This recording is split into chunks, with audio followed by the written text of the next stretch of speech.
सुधांशु जी आपके पास आते हुए, लेकिन सैम पिट्रोडा ओवरसीज कांग्रेस के अध्यक्ष, उनके एक बयान को आप लोगों ने अभी ऐसे लपकाया। सुधांशु जी हमारे साथ जुड़े नहीं है, उनका थोड़ा सा इंतजार करना होगा। सुप्रिया जी हमारे साथ जुड़ गई हैं, तो अब सवाल को थोड़ा पलटती हूँ आपकी तरफ ले जाने के लिए। आखिर इस तरह की मतलब जैसे किसी बीजेपी को थाली में आरती की तरह सजाकर मुद्दा देने के बराबर है जो सैम पिट्रोडा साहब ने कहा है। अगर इस तरह की नीति को लेकर आपकी सरकार वाकई गंभीर है तो आप लोग मैनिफेस्टो में डालते हैं, अगर आपकी पार्टी गंभीर है तो। लेकिन सैम पिट्रोडा का एक ऐसा बयान देना, आपको नहीं लगता है कि इस तरह के बयानात जो है वो अपनी पैर पर ही कुल्हाड़ी मारने का काम करते हैं? सुप्रिया जी। आपको मेरा नमस्कार। और क्योंकि आप शादी ब्याह के माहौल में हल्दी के बीच में बैठी हुई हैं, तो एक लाइन से शुरुआत करती हूं। न हींग लगे न फिटकरी, रंग चोखा आ जाए। मोदी जी को दिल से साधुवाद है। आप जितना हमारे मैनिफेस्टो के बारे में लगातार झूठ बोल रहे हैं, उतना हमारा मैनिफेस्टो चर्चित हो रहा है। हाथ और करबद्ध आपको बहुत बहुत धन्यवाद उसका।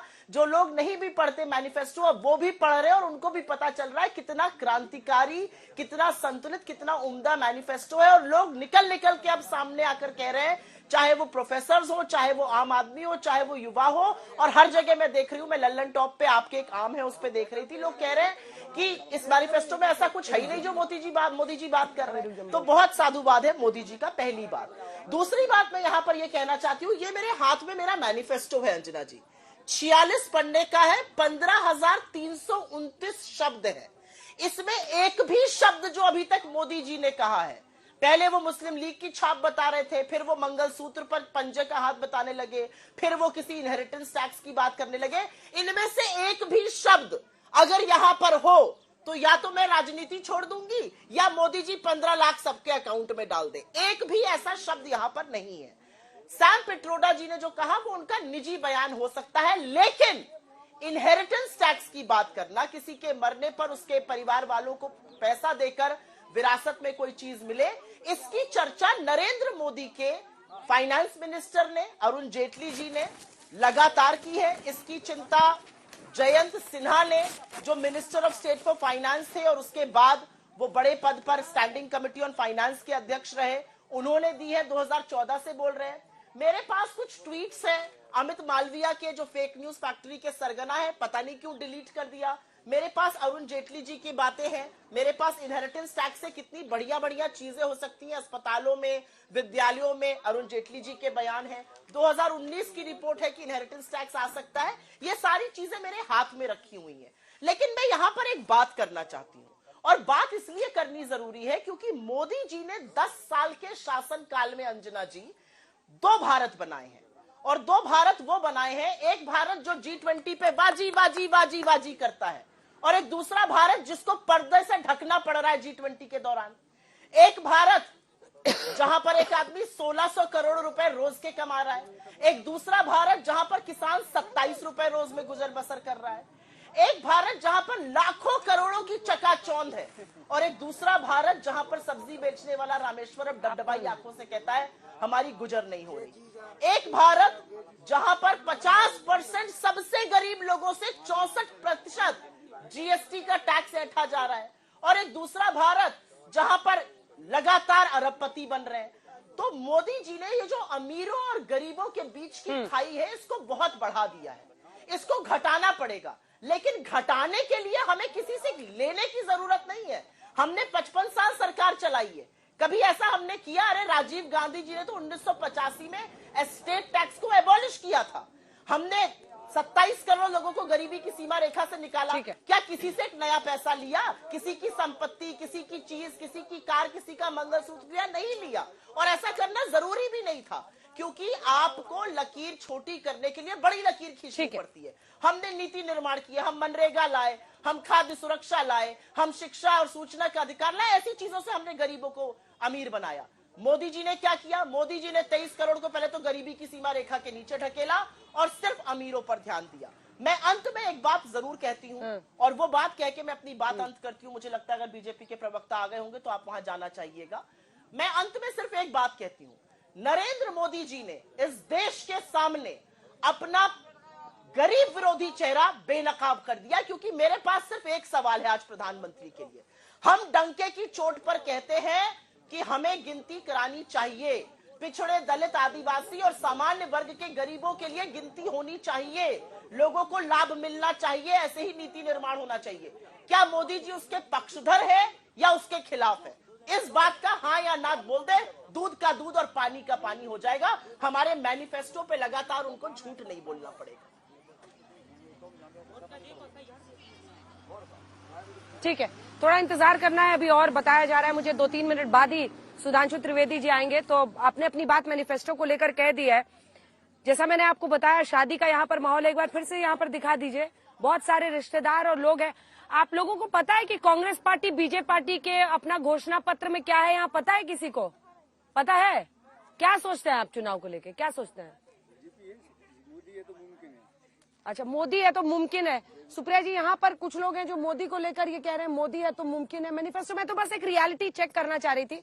इधर बहुत सारे रिश्तेदार उस पेड़ के नीचे भी छाए में बैठे हुए दिखा दीजिए। हल्दी का रस्म यहाँ पर चल रहा है। मुझे लगता है कि टीवी पर कहाँ गाँव की तस्वीर उतनी आ पाती है, तो आज लोगों को देश भर में दिखाया जाए कि क्या गाँव में लोगों की सोच है चुनावों को लेकर। बहुत ज्यादा लोग खुलकर नहीं बोलते हैं, लेकिन किसके घोषणा पत्र में क्या है नहीं है, ये सब क्या सिर्फ स्टूडियो और बड़ी बड़ी पार्टियों के दफ्तरों में रहकर बहस सिमट जाती है, या गांव में जो लोग हैं उन तक भी ये बहस पहुंचती है? लेकिन प्रधानमंत्री को लेकर उनकी लोकप्रियता यहाँ पर दिख रही है। 400 पार का नारा लोग लगा रहे हैं। सुधांशु जी का महाराज कौन? सिंधिया जी। अच्छा, ये गुना का इलाका है, तो सिंधिया, ज्योतिरादित्य सिंधिया यहाँ से चुनावी मैदान में लड़ रहे हैं। दरअसल सबसे पहले उनकी दादी विजय राजे सिंधिया, जो कि 6 बार सांसद रही, 4 बार पिता उनके रहे, फिर 4 बार ये रहे, लेकिन 2019 में बीजेपी ने ये सेंध लगा दी थी उन परिवार के किले में। अब वापस वो लड़ रहे हैं बीजेपी के टिकट पर। लेकिन इन सब के बीच वापस आते हुए, क्योंकि मैं चाह रही हूँ कि वन साइडेड डिबेट ना हो, आपने अपनी बात कह ली है, लेकिन मुझे दूसरे प्रश्न के लिए भी आप ही के पास आना पड़ेगा। अभी जो सुधांशु जी के जुड़ने में थोड़ा वक्त है। सवाल यह है कि पहले से ही चूंकि आप लोगों का अलायंस डीएमके जैसी पार्टियों के साथ है, और इसका असर आप माने न माने सुप्रिया जी दिखा था राज्यों के चुनाव में, जब डीएमके ने सनातन के खिलाफ डेंगू और बीमारियों से तुलना की थी। उस समय भी ये इमेज आप लोगों पर किसी न किसी तरीके से कांग्रेस पर जोड़ा गया और उसका असर चुनावों में दिखा था। अब नए सिरे से जब इस तरह की बातें की जाती है, क्या उसका खामियाजा कांग्रेस पार्टी को भुगतना पड़ेगा? ये बताते हुए जरा पहले आपको खबर बता दें। इस वक्त की जो खबर आ रही है, मुझे बताया जा रहा है बैतूल में कांग्रेस पर प्रधानमंत्री मोदी का हमला। कांग्रेस ने संविधान की भावना तोड़ी, ये पीएम मोदी कह रहे हैं। कांग्रेस ने बाबा साहब का अपमान किया। कांग्रेस को एससी, एसटी, ओबीसी से नफरत है, ये उनका आरोप है। जल्दी से एक रिएक्शन। अब हमारे साथ सुधांशु जी भी जुड़ गए हैं, तो पहले सुधांशु जी से ही सुप्रिया जी एक रिएक्शन जल्दी से ले लेते हैं।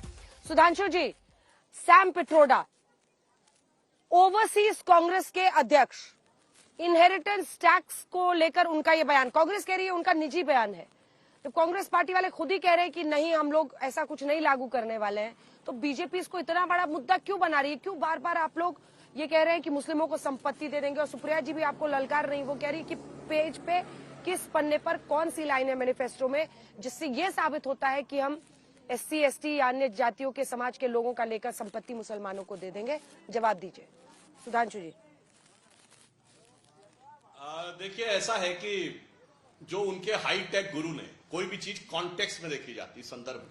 पहले राहुल गांधी बोल चुके थे कि सर्वे कराएंगे, एक्सरे कराएंगे। अब एक्सरे साफ कर दिया है सैम पित्रोदा जी ने। हाईटेक गुरु है, एकदम क्लियर कर दिया कि उनका मतलब क्या था कि संपत्ति पर टैक्स लगाएंगे। और जो उन्होंने उदाहरण दिया अमेरिका का, वहां तो 45% तक इनहेरिटेंस टैक्स लगता है। आप अपने बेटे बेटी को संपत्ति देना चाहेंगे तो आपके ऊपर इतना सारा टैक्स लगाना पड़ेगा।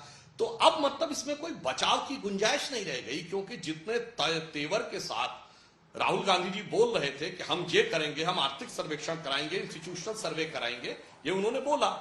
और बोलने के बाद जो उनके गुरुजी ने बोला, अब एक्सरे साफ हो गया। जब एक बार एक्सरे हो गया ना अंजना जी, फिर वो आप शरीर पे क्या कपड़ा पहने हैं, कपड़े में ये दिख रहा नहीं दिख रहा, वो बात खत्म हो गई। वो सारी की सारी चीजें बहुत क्लियर कट दिख गई। और दूसरी बात जो हमने कहा कि मुस्लिमों को देने की बात, तो देंगे नहीं, ये दे चुके। मैं सारे दर्शकों से कहता हूं, क्या यह सच नहीं है कि सरकार के बाद अगर सबसे ज्यादा लैंड किसी के पास है तो वह है मुस्लिम वक्फ बोर्ड। 12 लाख एकड़ जमीन है और यह सक्सेसिवली नेहरू जी से लेकर और मनमोहन सिंह जी की सरकारों ने उनको ज्यादा से ज्यादा ताकत दी। और अगर हमारी सरकार ना गई होती तो 2013 में तो ये लोग ये अमेंडमेंट करके गए थे कि अगर आपकी संपत्ति पे क्लेम कर ले आप कोर्ट नहीं जा सकते, आपको उसके ट्रिब्यूनल में जाना पड़ेगा। अब मैं बता रहा हूं, SC ST OBC का आरक्षण यह अलीगढ़ मुस्लिम यूनिवर्सिटी और जामिया मिलिया में ले चुके हैं और लेके एक मुश्त मुस्लिमों को दे चुके हैं।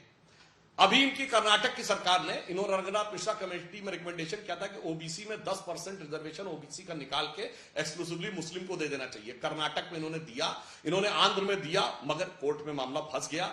अभी कर्नाटक की सरकार इनका प्रयास कर रही है कि सारे मुस्लिम ओबीसी हो जाएं।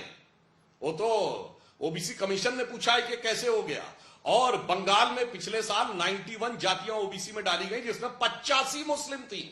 तो ओबीसी कमीशन ने पूछा ये कैसे, तो उन्होंने कहा ये कन्वर्ट होने से पहले थी इसलिए है। तो पूछा ऐसा कन्वर्जन कैसे हुआ, तो उसका जवाब नहीं है।